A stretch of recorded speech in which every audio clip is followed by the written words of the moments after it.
Hi again, everyone. This is Marc Movsesian. I'm the co-director of the Center for Law and Religion at St. John's University in New York. And I'm joined once again by my friend and colleague, the center's other co-director, Marc DiGirolamo, for an episode of Legal Spirits, which is our podcast series on cases and issues in law and religion.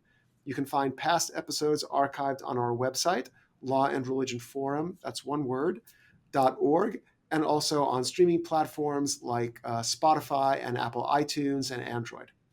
So this is our first podcast of the year 2023. Marc, Happy New Year to you. Happy New Year, Marc. I'm very excited about this podcast. I am too, because we're starting off the year with a special guest, Professor Nicholas Aroney of the University of Queensland School of Law in Australia. Also, I think, Nick, I'm going to talk to you in a second, you have also an affiliation at Emory, at that great Law and Religion Center down in Atlanta.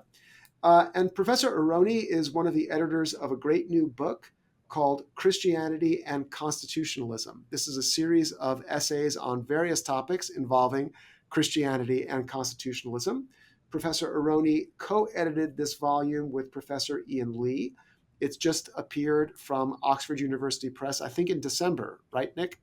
Yes. Yes, in December.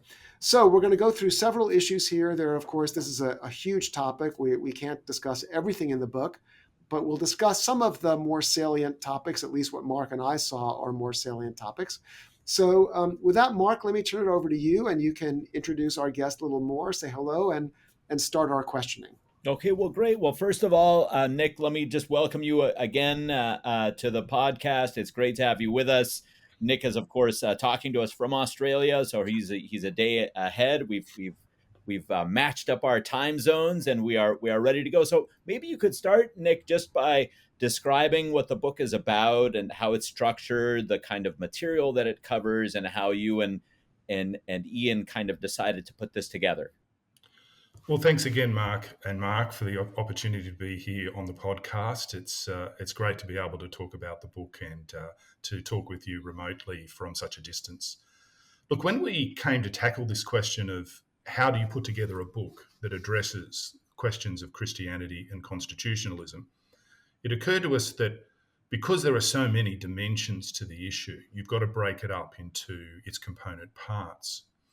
And the design that we came up with was to divide the book into three main divisions. The first division tackles the question from a historical point of view. The second division tackles the issues from legal points of view. And the third division tackles the questions from theological points of view.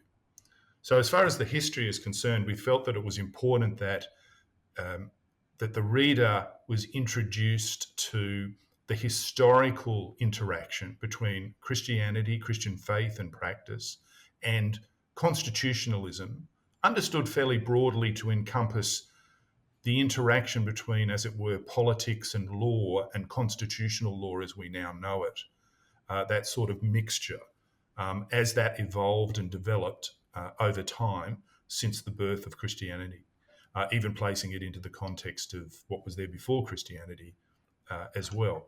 And so we asked specialist authors with expertise on particular periods of time, as it were, to write about the influence of Christianity on those matters at particular eras and times. So we in fact also had, therefore, two people talk about the Old Testament background as well as the New Testament background as foundational essays, and then looked at the early patristic era, the Middle Ages, the Reformation, and what we called modernity as well.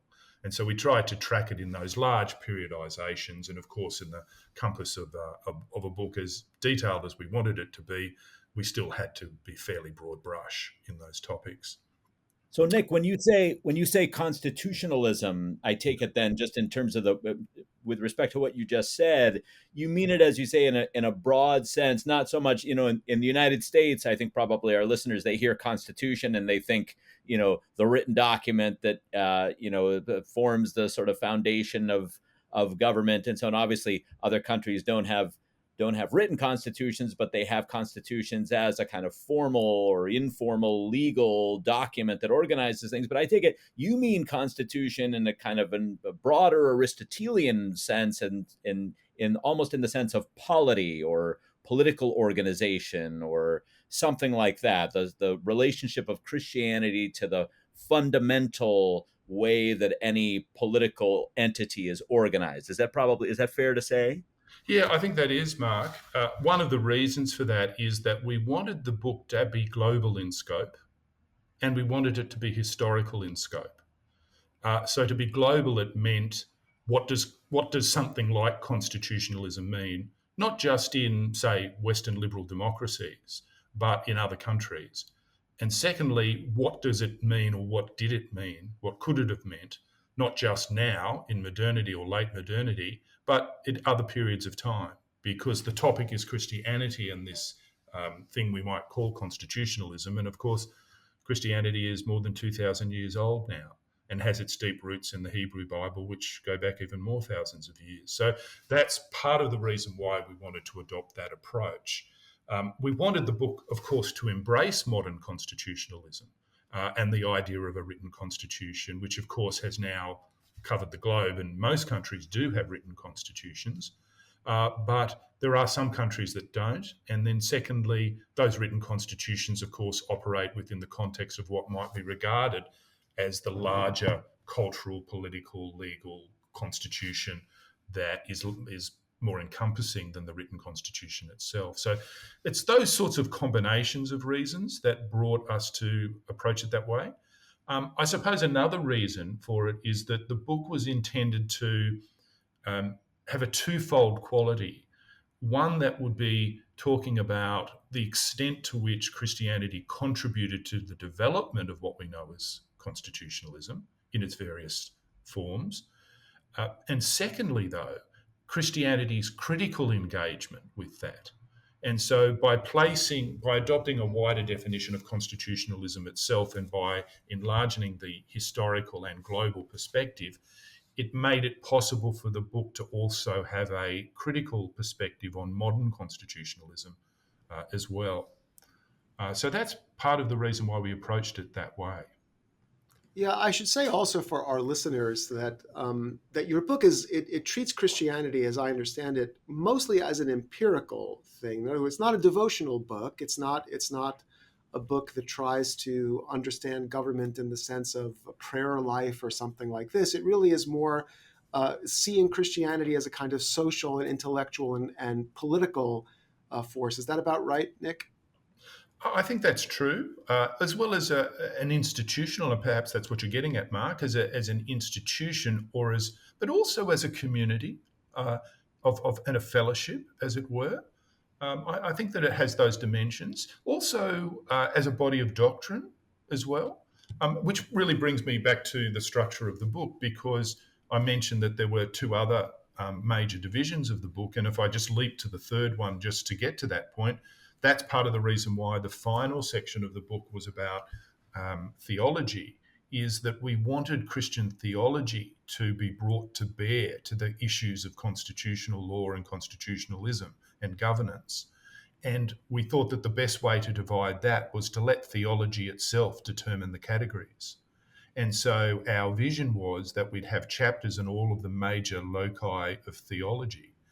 So the doctrine of God and the Trinity, for example, or the doctrine of Christ and his natures, or soteriology and salvation, or of the church as an entity, or of eschatology, end times as well. And it was in our minds that it would be those latter chapters that would probably tend to be the more critical, in the sense of placing constitutional law under a theological microscope. Even though those chapters do also talk about the positive contribution of Christianity in some respects as well. And the other chapters in other sections of the book have both characteristics as well. We gave our authors a lot of license as to what they had to say and the approaches that they took, because we wanted that sense of variety as well. Sorry, Mark. No, thank you. I was going to say, that's helpful. It's a helpful corrective for our listeners. So, and the middle section of the book takes a legal perspective, and it's there that we allow the categories of law to shape or set the agenda. And so we asked ourselves, what are the big ideas in constitutionalism, understood in a more contemporary way? And so we wanted a chapter on democracy, on sovereignty, on the separation of powers, on federalism, those sorts of big constitutional ideas that shape the way constitutional lawyers think about the Constitution in a structural or schematic way. And we generally wanted competent lawyers who were leaders in their field to write those chapters. And it's at this point, as well as with all the other chapters, that another characteristic is that we wanted the book to be ecumenical and broad in its outlook and diverse. So when it came to ideas about, say, democracy or freedoms and rights, we knew that, on certain accounts, there's a certain tension between principles of democracy and majority rule on one hand, and rights and individual rights or minority rights on the other. And we picked people to write on those topics that we knew to have views that were, on one hand, either tended to favour the democratic approach or tended to favour maybe the rights-oriented approach, so that we brought those different perspectives into communion with each other. But we also want, because it's a book about Christianity and constitutionalism, we wanted the authors to themselves be Christian, and to tackle that topic in a Christian way, and even reflect on, what they thought about these matters in their scholarship, using that Christian faith lens in the way that they tackled the problem.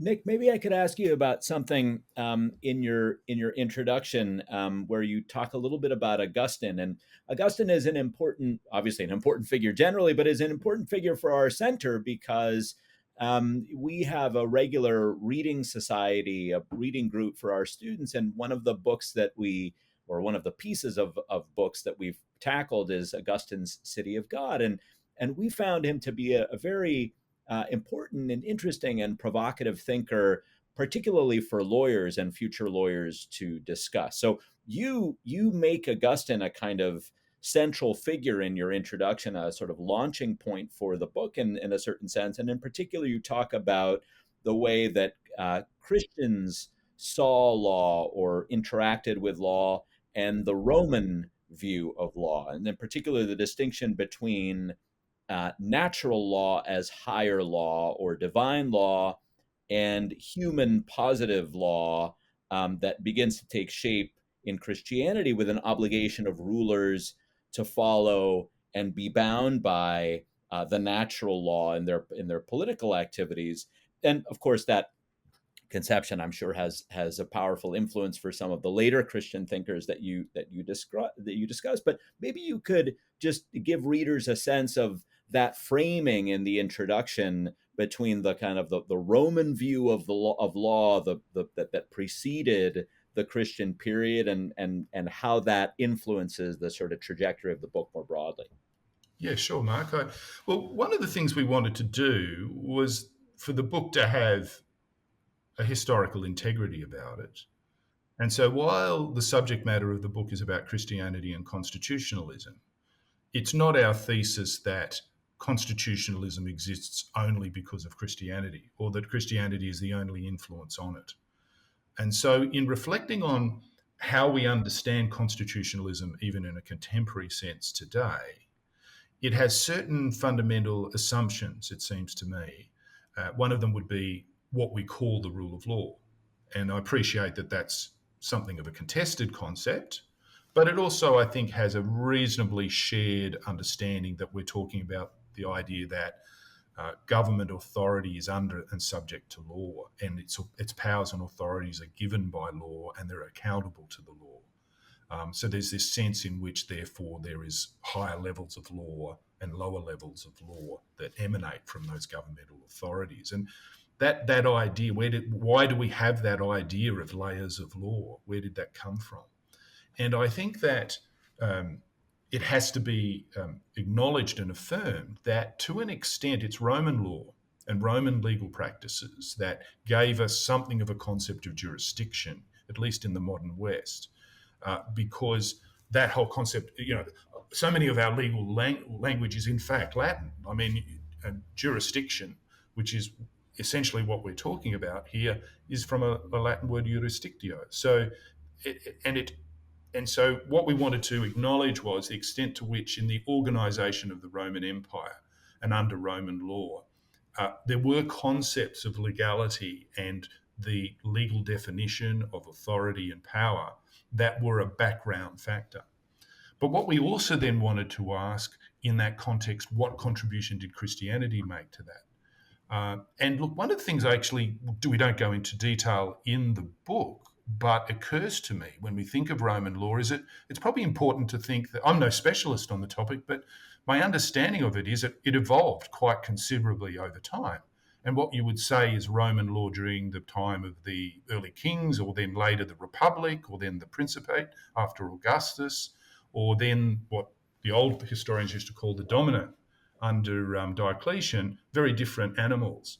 And so while, during the Republic and even the Principate, you have this degree of constitutional order that even Augustus might be the de facto ruler of all, he really is seen as a servant of the Republic somehow, and the forms of the Republic continue and define power, as it were, but the de facto power goes beyond that.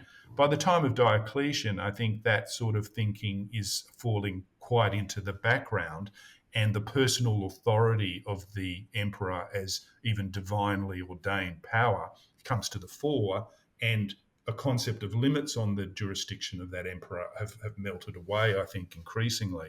I mean, that's my sense of it as a non-specialist. So what was it that really brought constitutional law back into the frame?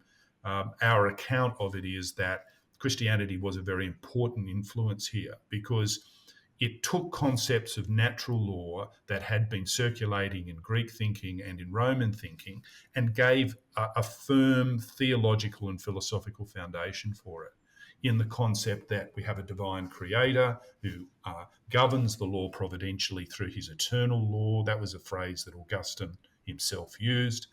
And that eternal law governs all authority within a society. God has given a revealed law in the scriptures. There is also a natural law that human beings can apprehend by their reason, and so that when governance occurs, human beings should properly govern in accordance with and in the light of what is known of that eternal law, and they're subject to it. And so kings and princes from the time of Constantine onwards, and especially probably some centuries later, the practice developed that for a king to become a ruler within a Christian context, they had to take an oath. And this oath was an acknowledgement of their subjecthood to God or to Christ, and their responsibility to rule with justice under the laws and customs of the realm. And some wonderful studies have been done on the history of, say, English kingship, right from the earliest historical records, on the coronation oath that was required of English kings, which was very specific about this idea that the king is under law and under rule.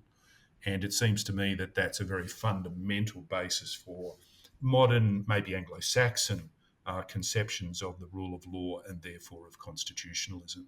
It's a complex picture. There's many more elements to the story than what I've outlined, but in a sense that covers some of the core ideas I think that we're trying to convey.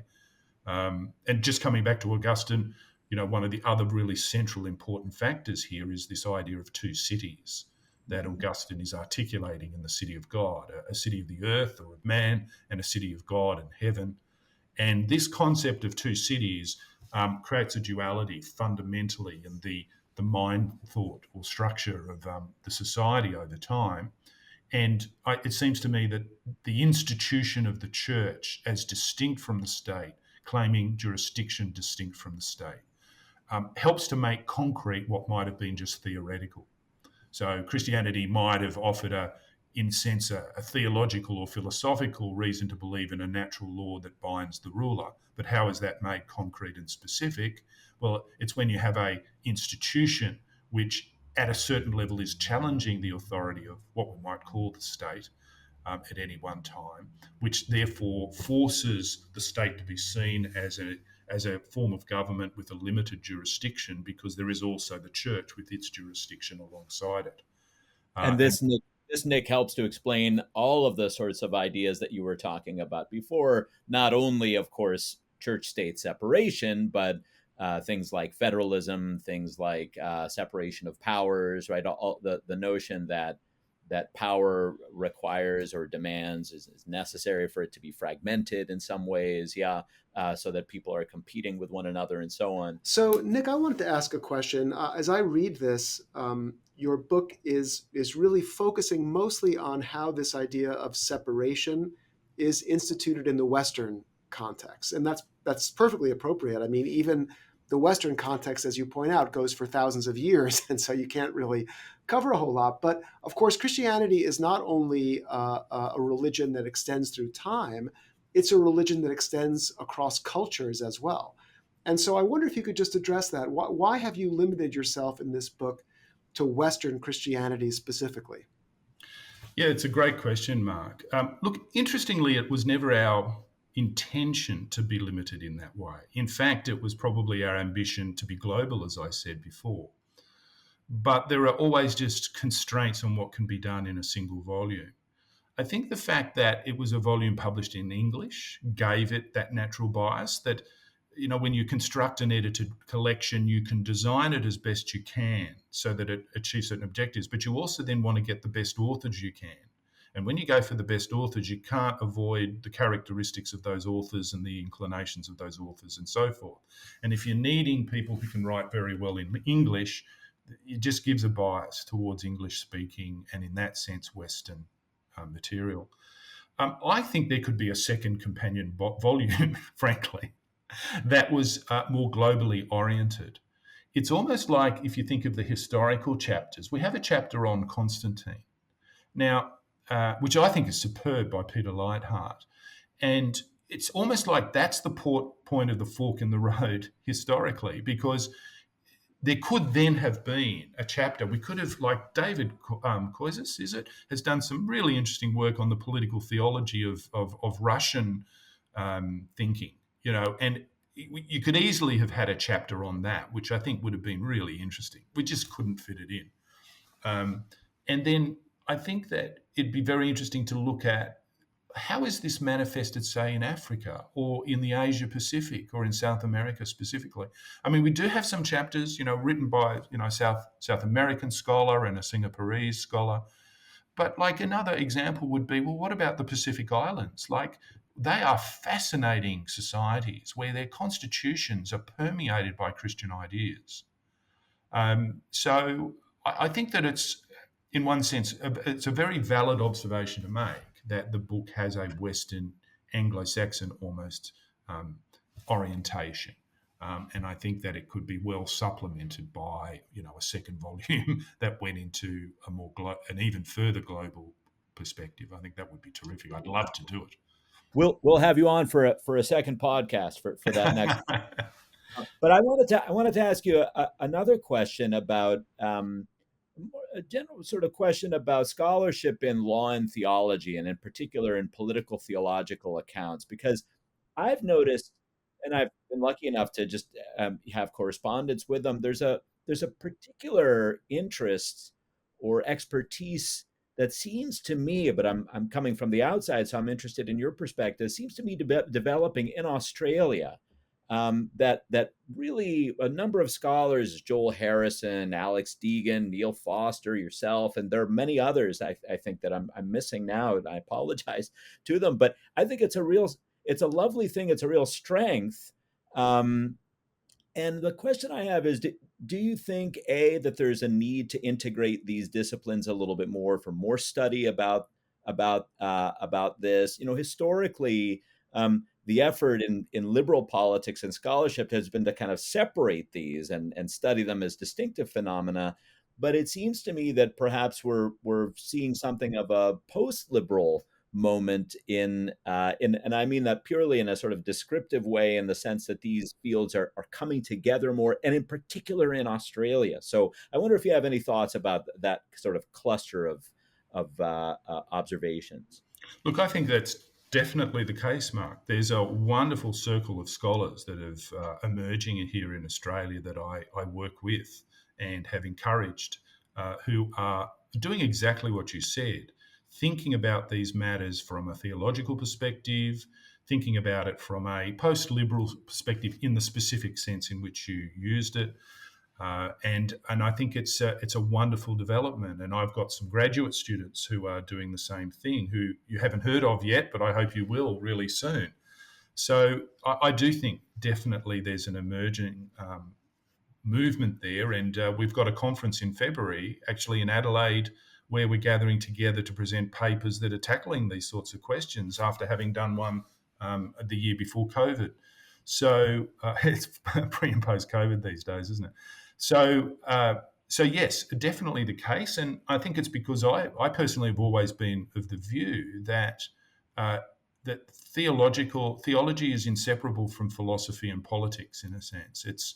I don't altogether buy the idea of the separation of religion from politics in the way that people attempt to do so. And that movement in Australia is very much some of the people like, say, Alex Deegan or Joel Harrison draw very deeply on someone like John Milbank, who is obviously a critic of that, but others might be drawing on other voices like Oliver O'Donovan or other political theologians who have broken new ground in this area.